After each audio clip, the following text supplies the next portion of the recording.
Chris, you are involved in, you have your own website Mm. and you are involved in treasure hunting, and your website supports people interested in treasure hunting, but also archaeologists. Is that right? I think that's right. I mean, because of the nature of the material on the website, then treasure hunters will be attracted to it. Hmm. But and they're the main subscriber base. And also, I created the website because I wanted to find treasure. Yeah. So I collected all the data, all the maps that I needed in order for me to find it. And then I thought, well, I'll put it online and see what happens. But it's moved on from then into a local history website. Yeah. The genealogists use it, local historians, people just interested in. So it's not just a treasure hunting website. It It did started have that that way. kind of name, Yeah, but it's it's evolved. mm, Brilliant. Okay, we'll talk about the historical side of things and also the archaeological side of things. But let's just start with treasure hunting, mm. if that's okay with you. So, tell me a bit about first. Tell me how you got started yourself. How did you get interested in this field? Well, I think it's like most people, most kids. I was like 7. Come across treasure. Even my children in the cartoons they watched it mentions treasure at 2 and 3 years old. Peppa Pig Yeah, has treasure hunting. Family Guy has got treasure hunting. So it's part of almost like the collective understanding. And then it became really big in the 70s, mid 70s, when they started having more better metal detectors, yeah. and it made front page news. People started finding hoards, front page news. So someone who's not really understanding the history, a young person, can understand what treasure is, and it's old and that kind of thing. So that's what started me. Yeah. And then I sort of had a little play around with it. Didn't find any treasure. Tried to find a Roman fort. Couldn't find it. This is in the 70s because there was no information. You were trying to find what? Sorry. A Roman fort. Okay. There's a myth, which is not a myth. There's kind of a Roman fort being on the Saddleworth Moor. So I must have been about 12, something like that, Wow. 12, 13. So me and a friend went to try and find it, and we spent weeks up there trying to, but no one knew where it was. So, Chris, So is that also the difference between treasure hunting and archaeology? Like, is archaeology finding big landmarks like a shipwreck or a fort, whereas treasure hunting is looking for like buried articles or something? treasure hunting and archaeology are more, there's more of an crossover than there Hmm. used to be. It used to be the case that somebody would go out specifically to find something that's worth some money, Yeah, and the idea, the kind of cynical view is that the person is not interested in its historical value. But I obviously, see. but that's not true, because whenever you go out, you can spend weeks finding nothing, years. Yeah, And then when you find something, you think, well, what's this? Where's it come from? And then that engages you with history. So it's very rare that somebody that is involved just for the material and yes. money, because You can't do it. Yeah, it's actually just too hard. yeah. It's actually too much effort and a lot of work. Hmm. Yeah, Most people you don't have to find have a treasure, passion so yeah, you've it got has to to be get a other things lifestyle out of thing. it. Yeah. Yeah.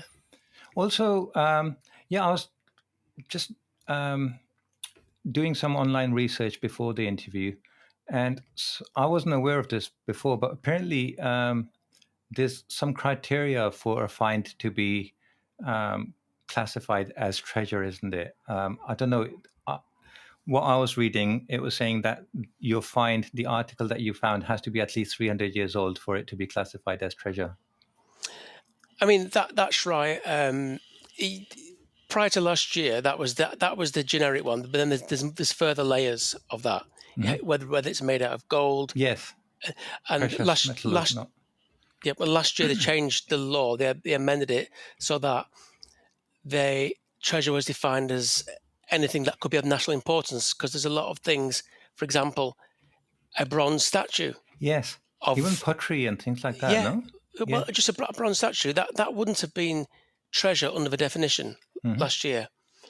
So that became treasure, or a hand axe, and that wouldn't, Hmm. Wooden. that wasn't a flint hand axe. Hmm. So it's changed. So it's changed, but there's a specific definition of treasure. Interesting. So, in the time that you've been doing this yourself, do you have any interesting stories of like any finds that you've had? I mean, it's a difficult one because I actually don't get time to get out. But obviously, the Yeah. biggest find I was the hoard of Anglo-Saxon gold coins, which is quite a unique find. You know, and it's kind of a dream find. When did you And find that? the first ones were in 1999. That was just 2 coins, and then I tried to find more on that field for another 6 years. Didn't find anything. Then went back in 2017 for various reasons and found 2 more. And then every year again, I would spend 3 to 5 days in an area beside of a tennis court, raking the soil. Then didn't find anything for another 4 years, 2021. Then I found another 2 coins. Wow.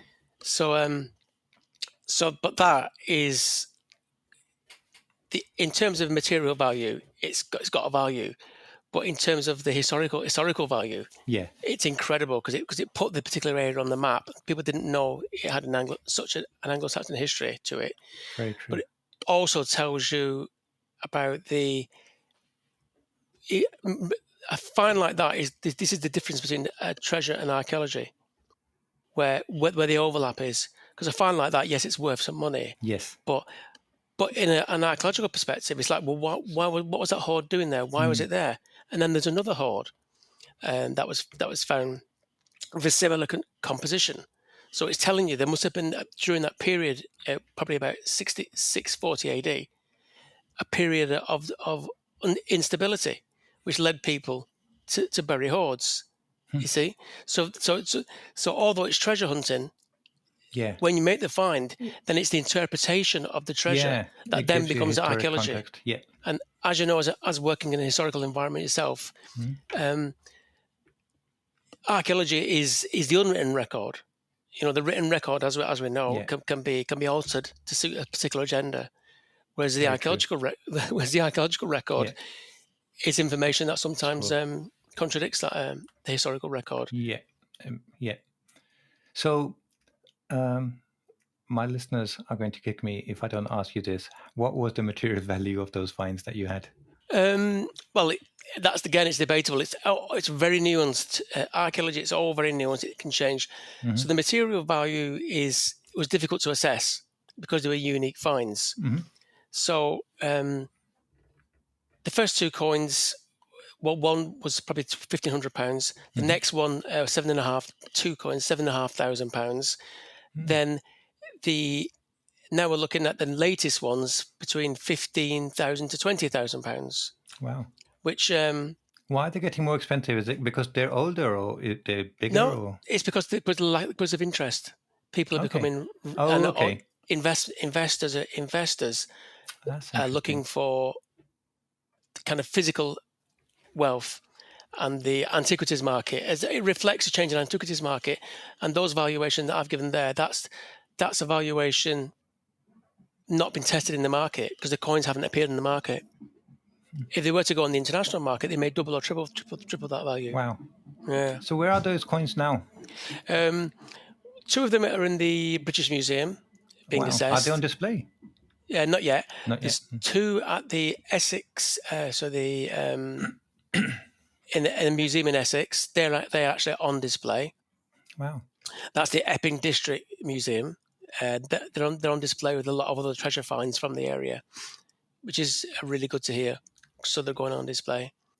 Is it on record somewhere that they were, how they got hold of them, who found them, and that will be on the Portable Antiquities Schemes database. So when you find treasure, or indeed if you find something of interest, then that will get recorded. Its location, photographs will be taken of it, and I think there's more than 500,000 finds have been recorded since the introduction of the Portable Antiquities Scheme. Wow. So it's all recorded, and that information is then available for research. So it's a lot of the recent finds have literally rewritten history. So there's been more recent finds in that same area after you found your first coins, have there? Oh, I don't know about that. When we talk about area, we Yeah. talk about in the wider area. Okay. There's things. I always say that we haven't touched the amount of treasure that could be underground, or archaeology that is there, whether it's a single find or a site. So why were you looking in that particular area, which was the size of a tennis court? Is that because that's where you found the first coin and you wanted to look around that particular area, or? No, it was more to do with there are certain elements in to try and find archaeology or treasure. There are certain elements in the geography and the landscape which provide clues, like signposts to where something might be. So this particular place had obviously near a water source. That's the first thing. Okay. Then a road crossing the water source, that a ford. They're always great places. Then you've got a place where a market might be, an ancient market. Hmm. So which may have spilled out onto the surrounding fields, and so it's those kind of things that I was looking for, and the place name. And how do you know that, like in historic context, if there would have been a market here, or what would the layout I have mean, been? generally, the place name would suggest an archaeological indicator. So most place names, well, about 30% of place names in the UK are personal names. There's another proportion, maybe 30%, are also to do with what the location meant, back in the day, back in Hmm. Anglo-Saxon times. So, for example, you hear the word Harefield, like Ah, Harefield or Hereford.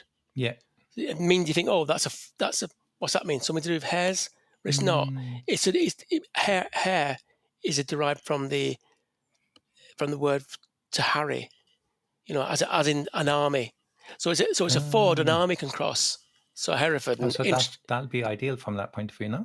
yeah, That'd be a good. and interestingly, the SAS are based at Hereford.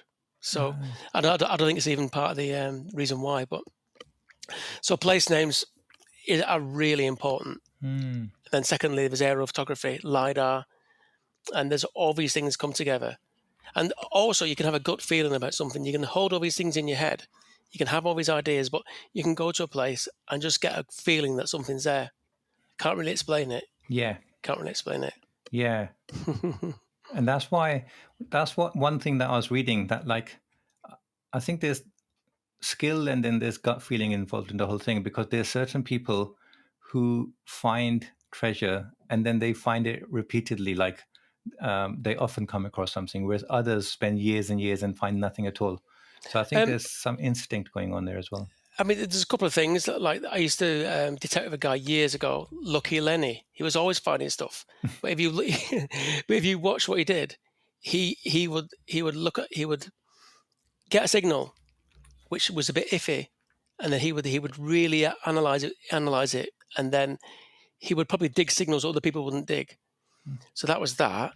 And the other thing is, luck is proportional to the amount of research that you do. A lot of people are really tied to the research. They find it Mm. fascinating. They do all the background research. Yeah. I mean, before I around about the time I created the website, I went down a Roman road. That was a Roman road. I went for 5 years down the left-hand side of the Roman road, found nothing Roman. Mhm. 5 years later, crossed over the road. That's where the Roman stuff was.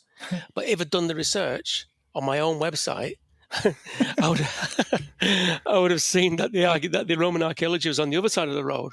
But I didn't even check my own website. Wow. So that's why I was walking around for 5 years not finding anything.